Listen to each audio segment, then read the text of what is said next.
سورۃ العنکبوت کی آیت نمبر 28۔ الحمدللہ وکفی والسلام علی عبادہ الذین اصطفی،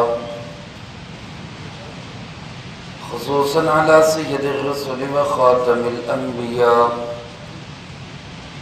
وعلی آلہ واصحابہ الاتقیاء۔ اما بعد فاعوذ باللہ من الشیطان الرجیم، بسم اللہ الرحمن الرحیم۔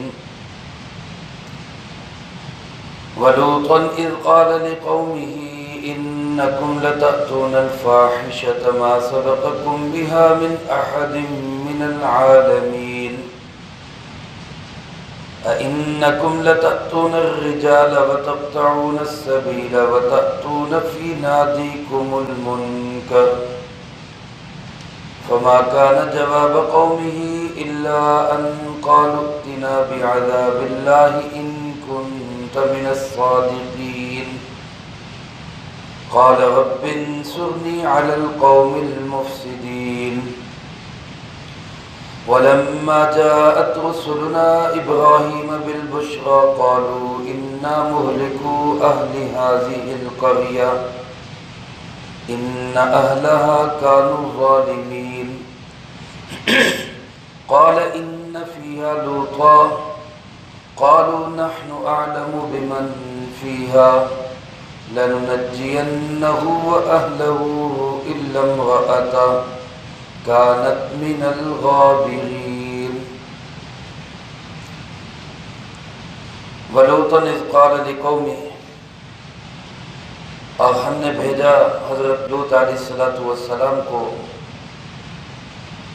جب انہوں نے کہا اپنی قوم سے، انکم لتأتون الفاحشہ، بے شک تم بے حیائی کا ارتکاب کرتے ہو، ما سبقکم بها من احد من العالمین، ایسی بے حیائی کہ تم سے پہلے جہان والوں میں سے کسی ایک نے بھی اس کی طرف سبقت نہیں کی۔ اِنَّكُمْ لَتَأْتُونَ الرِّجَالَ، تم ہی ہو جو شہوت پوری کرنے کے لیے مردوں کے پاس آتے ہو، وَتَقْطَعُونَ السَّبِيلَ، اور ڈکیتیاں کرتے ہو، وَتَأْتُونَ فِي نَادِيكُمُ الْمُنْكَرَ، اور اپنی مجلسوں اور محفلوں میں برے کاموں کا ارتکاب کرتے ہو۔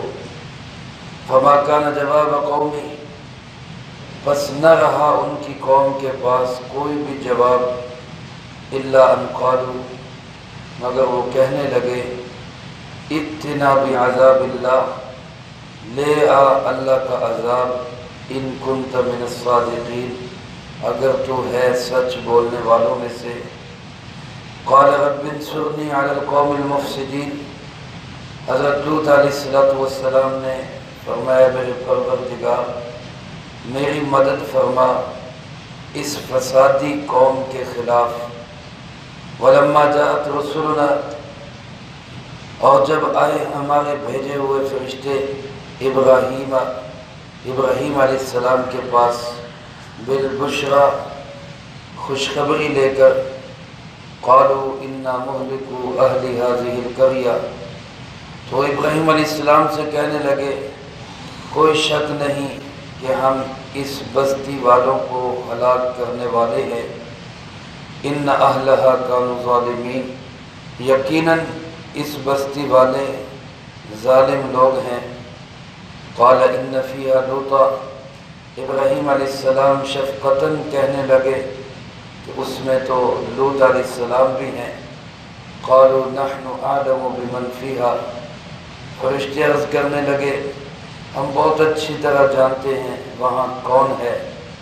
لننجینہ واہلہ، ہم ضرور نجات دیں گے لوط علیہ السلام کو بھی، ان کے ماننے والوں کو بھی، الا امرأتہ، سوائے ان کی بیوی کے، کانت من الغابرین، جو ہوگی پیچھے رہ جانے والوں میں سے۔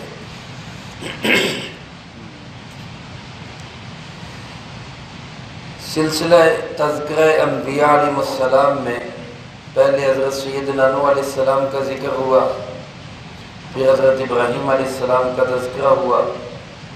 حضرت ابراہیم علیہ السلام کے تذکرے کے ساتھ ہی آخر میں ذکر ہوا ان کے بھتیجے حضرت سیدنا لوط علیہ السلام کا۔ چنانچہ اب ان آیات مبارکہ میں مستقل حضرت لوط علیہ السلام کا ذکر ہے۔ حضرت سیدنا لوط علیہ السلام جو ابراہیم علیہ السلام کے بھتیجے ہیں، اللہ رب العالمین نے ان کو نبوت عطا کی اور ان کی تشکیل کی اردن کے علاقے میں۔ اردن کا مشرقی علاقہ جہاں پہ قوم سدوم آباد تھی، اور تاریخی حضرات نے لکھا ہے، مورخین نے لکھا ہے کہ اس علاقے کے اندر ان کے بڑے بڑے شہر تھے، 6 لاکھ کے قریب ان کی آبادی تھی، جو مختلف بڑے بڑے شہروں میں آباد تھی۔ اس قوم کی طرف حضرت سیدنا لوط علیہ السلام کو بھیجا گیا، ان کی تشکیل کی گئی۔ اس دوران جب یہ ہجرت کر کے بابل سے شام کی طرف آ رہے تھے، حضرت ابراہیم علیہ السلام کے ساتھ شام کی طرف آ رہے تھے، تو راستے میں ان کو کہا گیا کہ آپ وہاں پہ چلے جائیں، اس قوم کو جا کے آپ سمجھائیں۔ اس قوم کے اندر جس کو سدوم کہا جاتا ہے، بہت ساری بیماریاں تھیں، کفر شرک تو تھا ہی، وہ تو ان قوموں کے اندر اکثر رہا ہے، اور اللہ کے نبی سب سے پہلے شرک سے ہی ہٹانے کے لیے دعوت توحید دیا کرتے تھے آگے۔ اس کے علاوہ یہ قوم انتہائی درجے کی اخلاقی گراوٹوں کا بھی شکار تھی، انتہائی اخلاقی پستیوں کا شکار تھی۔ ایک ایسا فعل بد اور ایک ایسی بری اور کبھی حرکت، بے حیائی کا کام کہ جس کے یہ موجد ہیں، جس کو پیدا انہوں نے کیا، ان سے پہلے کسی نے وہ برائی نہیں کی، وہ ہے ہم جنس پرستی، لڑکوں کا لڑکوں کے ساتھ اپنے شہوانی جذبات کو پورا کرنا، لواطت کرنا۔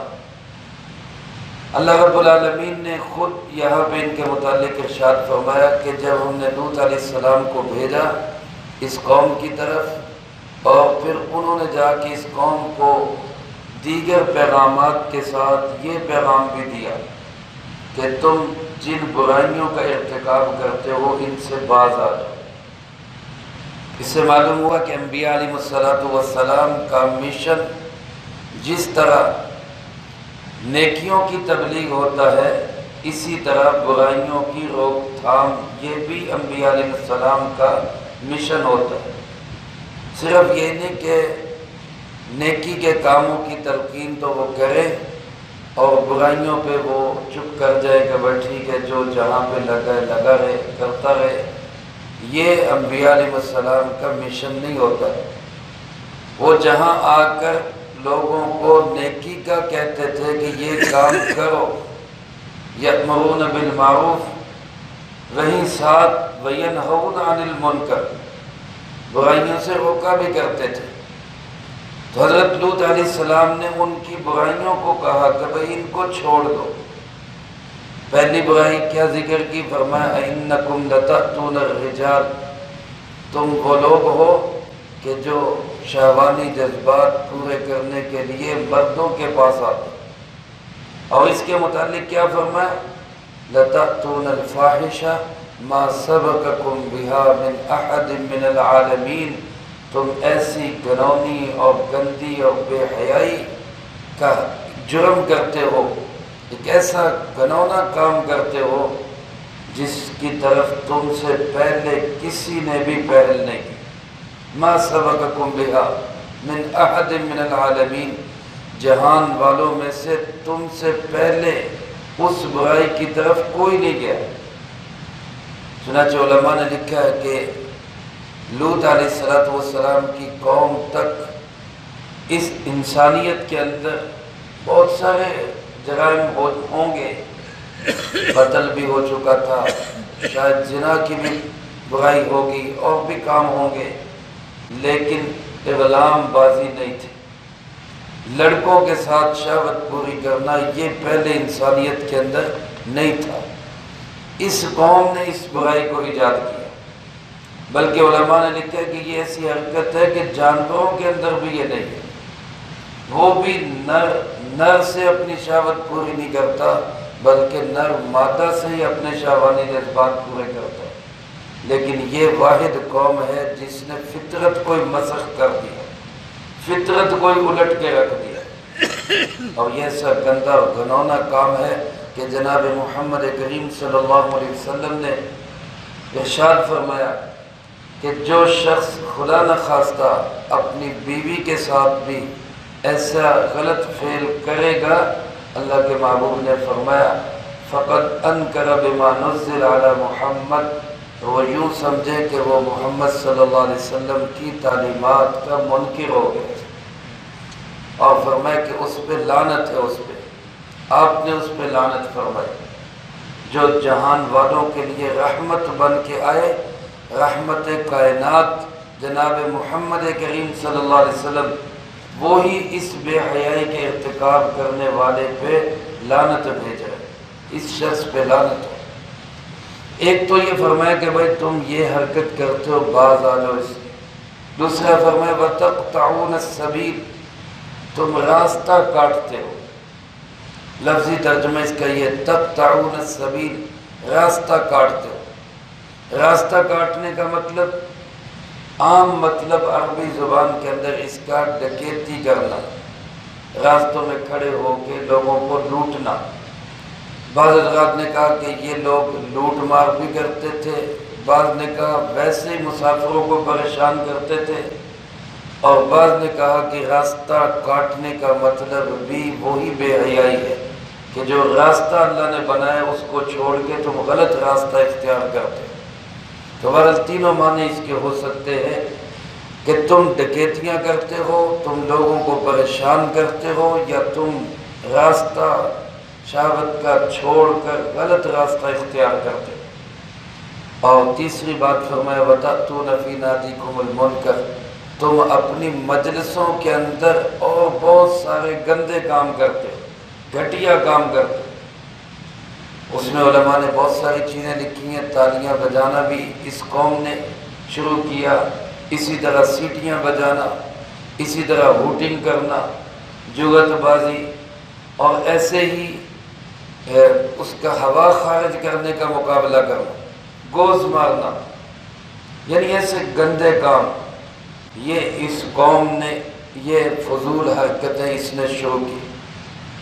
اس کو اگر آج کل کے مناظر میں آپ نے دیکھنا ہو تو میڈیا کے اوپر جو پروگرام ہوتے ہیں ان کو آپ دیکھ لیں، ان میں یہ سارے مناظر نظر آئیں گے۔ وہی کام ہے جو لوط علیہ السلام کی قوم کے کام تھے۔ اس میں کچھ جدت آ گئی، کچھ نئی چیزیں آ گئی، لیکن اسی طرح کی فضول حرکتیں، فضول مقابلے، گندے کام، گھنونی حرکتیں جو لوط علیہ السلام کی قوم میں تھی، وہ ساری ہمارے میڈیا پہ دکھائی جاتی ہیں۔ وہ مجلسیں پہلے بیٹھکوں میں ہوتی تھی، ڈیروں پہ ہوتی تھی، یا کسی کے جو ہے چوک چوراہے میں ہوتی تھی، اب اس کی جگہ پہ وہ میڈیا آ گیا، وہاں بیٹھ کے وہی ساری حرکتیں ہو گئی۔ تو اللہ کا شکر ہے، اللہ پاک کا احسان ہے، جناب محمد کریم صلی اللہ علیہ وسلم کی دعاؤں کی برکت سے ہم عمومی عذاب سے بچے ہوئے ہیں، ورنہ وہ کون سا گندا کام ہے جو لوط علیہ السلام کی قوم میں تھا اور ہم میں نہیں ہے۔ وہ سارے کام ہم کر رہے ہیں، لیکن رحمت کائنات جناب محمد کریم صلی اللہ علیہ وسلم کی دعاؤں کی برکت سے اور چند فقہ مست درویش صفت لوگ اللہ والے جن کے وجود کی برکت سے آج ہم اللہ کے عذاب سے بچے ہوئے۔ بہرحال اللہ کے نبی نے جب ان کو دلائل کے ذریعے سمجھایا، محنت کی، کوشش کی، لگاتار محنت کرتے رہے، تو کوئی بات نہ بن پڑی قوم سے، کوئی بات نہ بن پڑی۔ تو بالآخر کیا کہتے، فما کان جواب قومی الا ان قالوا ائتنا بعذاب اللہ۔ لوط علیہ السلام سے کہنے لگے بھئی جو عذاب لانا ہے لے آ۔ اگر سچ بول رہا ہے، سچا ہے کہ تو اللہ کا نبی ہے اور ہمیں بار بار ہمارے ان کاموں سے روکتا ہے اور تو کہتا ہے مجھے اللہ نے بھیجا ہے، اگر یہ حقیقت ہے تو جو عذاب لانا ہے لے آ۔ یہ اس قوم کی انتہائی بے شرمی، انتہائی ڈٹائی تھی۔ اور دوسری جگہ قرآن کریم میں آتا ہے فما کان جواب قومہ الا ان قالوا اخرجوا آل لوط من قریتکم، کہ کوئی بات نہ بن پڑی تو کیا کہنے لگے کہ لوط علیہ السلام کو اور اس کے ماننے والوں کو یہاں سے نکال دو، دفع کرو ان کو، ان کی ضرورت نہیں ہے، ان کو کسی اور ملک میں بھیجو، یہ خام خواہ ہمیں تنگ کرتے ہیں، ہمیں پریشان کرتے ہیں۔ جیسے آج اگر کچھ اللہ والے، دین والے، حق والے وہ لوگوں کو برائیوں سے روکتے ہیں تو کیا کہتے ہیں کہ جناب یہ ہمارے ذاتی معاملات میں مداخلت کرتے ہیں، ہمارے ذاتی مسائل، ہماری خواہشات، میرا جسم، میری مرضی، میں جو مرضی کروں۔ یہ کون ہوتے ہیں ہمارے معاملات میں مداخلت کرنے والے؟ تو یہ بھی آوازیں اٹھتی ہیں کہ جناب ان کو بے دخل کرو، ان کو نکالو، ان کو مار دو، ان سے جو ہے وہ زمین کو پاک کرو۔ تو لوط علیہ السلام کے لوگ وہ بھی یہی کہنے لگے ان کو نکالو، انہم اناس یتطہرون، یہ بڑے پاکیزہ لوگ بنتے ہیں، ان کو نکالو یہاں سے۔ ممکن ہے کبھی اس کی طرف بھی انہوں نے سکیم بنائی ہو، کبھی یہ بھی کہا ہو کہ لاؤ بھی عذاب لے آؤ جو لانا ہے۔ بالآخر اللہ کا نبی وہ جب حالات کو، واقعات کو دیکھ لیتا ہے کہ یہ قوم نہیں سدھرنے والی، ان کے اندر سدھار آنے والا نہیں ہے، ان کی نسلیں تک بگڑ چکی ہیں، تو پھر اللہ کے نبی نے دعا کر دی رب انصرنی علی القوم المفسدین، اے میرے پروردگار اس فسادی، اس بے حیا اور اس لڑائی جھگڑے والی قوم کے خلاف میری مدد فرما۔ اب میری بس ہو گئی ہے اللہ، تو میری مدد فرما۔ چنانچہ اللہ نے اپنے نبی علیہ السلام کی دعا کو قبول کیا اور فرشتوں کو بھیج دیا۔ لیکن اللہ کی شان دیکھے، جب یہ فرشتے آئے تو یہ فرشتے جو ہیں یہ حضرت ابراہیم علیہ السلام کے پاس پہلے آئے، پہلے حضرت ابراہیم علیہ السلام کے پاس آئے۔ قرآن پاک میں اس واقعے کو مختلف جگہ مختلف انداز سے بیان کیا گیا ہے۔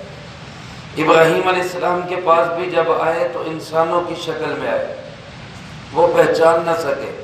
وَلَمَّا جَاءَتْ رُسُلُنَا إِبْرَاهِيمَ بِالْبُشْرَىٰ قَالُوا سَلَامًا قَالَ سَلَامٌ فَمَا لَبِثَ أَن جَاءَ بِعِجْلٍ حَنِيذٍ۔ ابراہیم علیہ السلام نے سلام کا جواب دیا اور ان کو چونکہ یہی سمجھا کہ مسافر ہیں، انسان ہیں، بھوکے ہوں گے، جلدی سے جلدی ان کے لیے کھانے کا بندوبست کیا۔ اور جب کھانا سامنے رکھا، ابراہیم علیہ السلام دیکھ رہے ہیں کہ یہ تو کھانے کو ہاتھ نہیں لگا رہے، تو پریشان ہو گئے کہ بھئی کہیں یہ کوئی مجھے نقصان پہنچانا تو نہیں آئے گا، کیونکہ اس زمانے میں جس کو نقصان پہنچانا ہوتا تھا اس کا کھانا نہیں کھاتے تھے۔ آج اس زمانے کے لحاظ سے ہم کتنا گر گئے، جس کا کھاتے ہیں اسی کو نقصان پہنچاتے ہیں، جس تھالی میں کھاتے ہیں اسی میں پھر چھید کرتے ہیں۔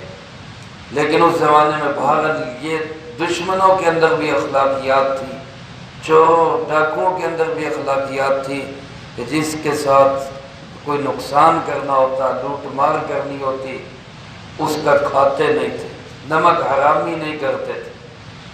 تو حضرت ابراہیم علیہ السلام خوفزدہ ہوئے کہ کہیں کہ معاملہ کیسا تو نہیں۔ تو ان سے پوچھا بھائی خیریت ہے، تم کھا نہیں رہے؟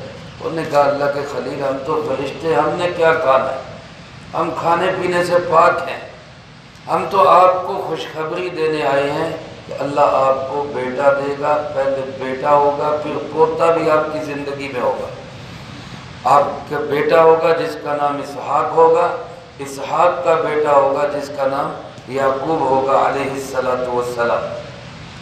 حضرت ابراہیم علیہ السلام پہلے تو حیرانگی کا اظہار کیا، بڑھاپا، بیوی بانجھ، وہ بھی بوڑھی، میں بھی بوڑھا، کیسے ہوگا؟ فرشتوں نے کہا تعجبین من امر اللہ، رحمت اللہ، اللہ کے معاملے میں تعجب کرتے ہیں، آپ تو اللہ کے خلیل ہیں، آپ تو خود کہتے ہیں اللہ جو چاہے وہ کر سکتا ہے تو وہ کرے گا، وہ آپ بوڑھے کو بھی، آپ کی بوڑھی بیوی کو بھی وہ اولاد دے گا۔ چنانچہ جب یہ معاملہ ختم ہوا، ابراہیم علیہ السلام اللہ کے خلیل تھے، کہنے لگے بھئی صرف اتنی بات کے لیے تو اتنے فرشتے بھیجنے کی ضرورت نہیں تھی، وہ تو کسی بھی ذریعے سے خوشخبری دی جا سکتی تھی، تم جو اتنے مل کے آئے ہو تو معاملہ کچھ اور ہے، آئے کیسے ہو؟ انہوں نے کہا جی اصل میں ہم آئے ہیں قوم لوط کو عذاب دینے کے لیے، صدومیوں پہ عذاب لے کر آئے ہیں اللہ کی طرف۔ اب حضرت ابراہیم علیہ السلام پریشان ہوئے۔ اللہ پاک فرماتے وَلَمَّا جَاءَتْ رُسُلُنَا إِبْرَاهِيمَ بِالْبُشْرَى، جب ہمارے فرشتے، ہمارے بھیجے ہوئے رسول قاصد ابراہیم علیہ السلام کے پاس خوشخبری لے کر آئے، بشارت لے کر آئے بیٹے کی اور پھر پوتے کی، اور پھر ساتھ ہی انہوں نے کہا اِنَّا مُهْلِكُ أَهْلِ هَذِهِ الْقَرْيَةِ، ہم اس بستی والوں کو ہلاک کرنے والے ہیں، اس صدومیوں کو ہم برباد کرنے کے لیے آئے۔ یہاں علماء نے لکھا کہ بشارت کو، ایک طرف بشارت اور خوشخبری وہی فرشتے لا رہے، اور ایک طرف بربادی اور عذاب کا پیغام بھی وہی فرشتے لا رہے، ان دونوں کا آپس میں تعلق کیا ہے؟ تو علماء نے لکھا ہے کہ حضرت ابراہیم علیہ السلام کے بیٹے اسحاق اور ان کے بیٹے یعقوب علیہ السلام کا نام اصل میں اسرائیل ہے، یعقوب تو ان کا لقب ہے، اور ان کی ساری اولاد کو کہا جاتا ہے بنی اسرائیل۔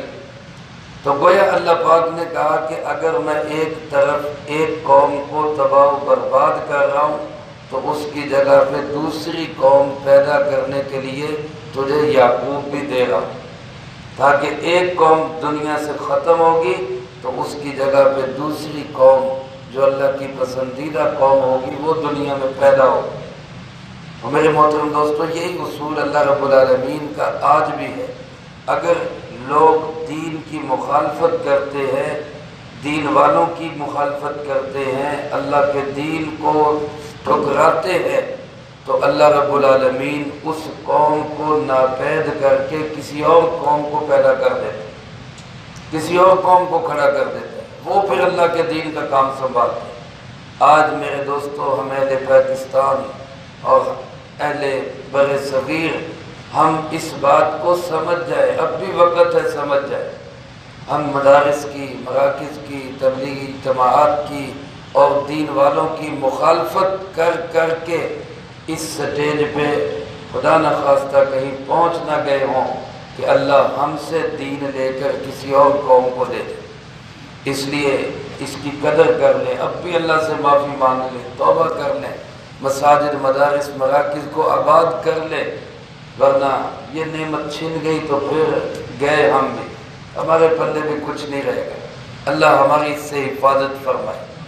تو ادھر فرمایا آپ کو بشارت دی جا رہی، ادھر اس قوم پہ تباہی اور بربادی آ رہی۔ ان اہلھا کانوا ظالمین، وہ قوم کیوں برباد کی جا رہی؟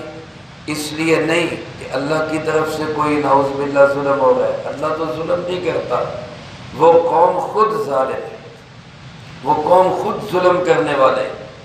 جب ابراہیم علیہ السلام کو یہ کہا گیا تو ان کو فکر ہوئی کہ میرا بھتیجا لوط وہ بھی تو وہیں پہ ہے، اس کا کیا بنے گا؟ تو ابراہیم علیہ السلام فرشتوں سے کہنے لگے ان فیہا لوطا، اس میں تو میرا بھتیجا لوط بھی ہے، تم تو کہہ رہے اس علاقے کو، اس شہر کو، اس بستی کو، اس ساری قوم کو ہم نے برباد کرنا ہے، تو وہاں تو میرا بھتیجا بھی ہے۔ تو فرشتے کہنے لگے نحن اعلم بمن فیہا، ہمیں بھی بہت اچھی طرح پتہ ہے، ہم بھی بہت اچھی طرح جانتے ہیں وہاں کون کون ہے، ہمیں فہرست دے کر بھیجا گیا ہے، نشانیاں لگا کر بھیجا گیا ہے، کس کس کو مارنا ہے، کس کس کو بچانا ہے۔ مسومۃ عند ربک، ہم نے جو عذاب ان پہ لانا ہے اس عذاب کی باقاعدہ نشاندہی ہو چکی ہے، وہ کس کس پہ آئے گا، لہذا کوئی پریشانی کی بات نہیں ہے، آپ نہ گھبرائیں۔ چنانچہ حضرت سیدنا ابراہیم علیہ السلام کو فرشتوں نے کہا ہمیں بہت اچھی طرح معلوم ہے وہاں کون ہے، لَنُنَجِّيَنَّهُ وَأَهْلَهُ، ہم ان کو نجات دیں گے، آپ کے بھتیجے لوط علیہ السلام کو ہم نجات دیں گے، وَأَهْلَهُ، اور ان کے گھرانے کو بھی نجات دیں گے۔ ان کے گھرانے میں کون تھا؟ حضرت لوط علیہ السلام کی بیٹیاں تھیں جو صاحب ایمان تھی اور ایمان والی تھی اور ان گھنونی اور گندی حرکتوں سے بچی ہوئی تھی، جبکہ لوط علیہ السلام کی ایک بیوی وہ مومنہ نہیں تھی، وہ کافرہ اور مشرکہ تھی۔ تو انہوں نے فرشتوں نے ساتھ ہی کہہ دیا الا امرأتہ، سوائے اس کی اہلیہ کے، سوائے اس کی بیوی کے، کانت من الغابرین، وہ پیچھے عذاب میں رہ جانے والوں میں ہوگی۔ میرے دوستو اندازہ کریں، اللہ کے نبی کی بیوی ہے لیکن نسبت بچا نہیں سکی، خاندانی نسبت بچا نہیں سکی، نہ دنیا کے عذاب سے نہ آخرت کے عذاب سے۔ اس سے معلوم ہوا کہ اگر دنیا آخرت کے عذاب سے بچانے کی کوئی چیز ہے تو وہ ایمان کی نسبت ہے، وہ خاندان کی نسبت نہیں۔ خاندان تو ابو لہب کا بھی وہی تھا جو جناب محمد کریم صلی اللہ علیہ وسلم کا، خاندان تو بہت سارے لوگ آپ صلی اللہ علیہ وسلم کے خاندان کے تھے جو رسول اللہ صلی اللہ علیہ وسلم کے مخالفین میں کھڑے تھے۔ تو خاندانی نسبت تب کام آتی ہے جب انسان کے اندر ایمانی نسبت بھی موجود ہے، اور اگر ایمانی نسبت نہیں تو پھر خاندانی نسبت کسی کام نہیں آ سکتی۔ اس لیے ہمیں سب سے پہلے ایمانی نسبت حاصل کرنے کی ضرورت ہے۔ ہم رسول اللہ صلی اللہ علیہ وسلم کا اہل بن سکتے ہیں اگر ہم اپنے ایمان پہ استقامت اور ثابت قدمی دکھائیں۔ اللہ ہمیں یہ توفیق دے کہ ہم اپنے ایمان پہ مضبوطی کے ساتھ قائم رہیں تو ہم جناب محمد کریم صلی اللہ علیہ وسلم کی آل اور اہل میں داخل ہوں گے۔ اور اگر خدا نخواستہ ہمارا ایمان ختم ہو گیا، ایمان خراب ہو گیا، ایمان بگڑ گیا تو پھر ہم پتہ نہیں کہاں پھینک دیے جائیں گے۔ اللہ ہماری حفاظت فرمائے۔ اس لیے اپنے ایمان کے بھی بچانے کی فکر کرنی چاہیے اور ایسے گندے اور گھنونے اور برے اعمال سے خود کو بھی بچانا چاہیے، دوسروں کو بھی بچانے کی ترغیب دینی چاہیے اور کوشش کرنی چاہیے۔ اللہ مجھے آپ کو سب کو اس کی توفیق نصیب فرمائے، جو کہا سنا اس کو زندگی میں لا کے دوسروں تک پہنچانے کی توفیق عطا فرمائے۔ یہاں سے یہ چل کے فرشتے پھر لوط علیہ السلام کے پاس آئے اور وہاں کیا ہوا اس کا تذکرہ انشاءاللہ اگلی فرصت میں ہوگا۔ اللہ پاک سے دعا ہے اللہ مجھے آپ کو سب کو قرآن و سنت کی صحیح سمجھ نصیب فرمائے۔ اللہم انت السلام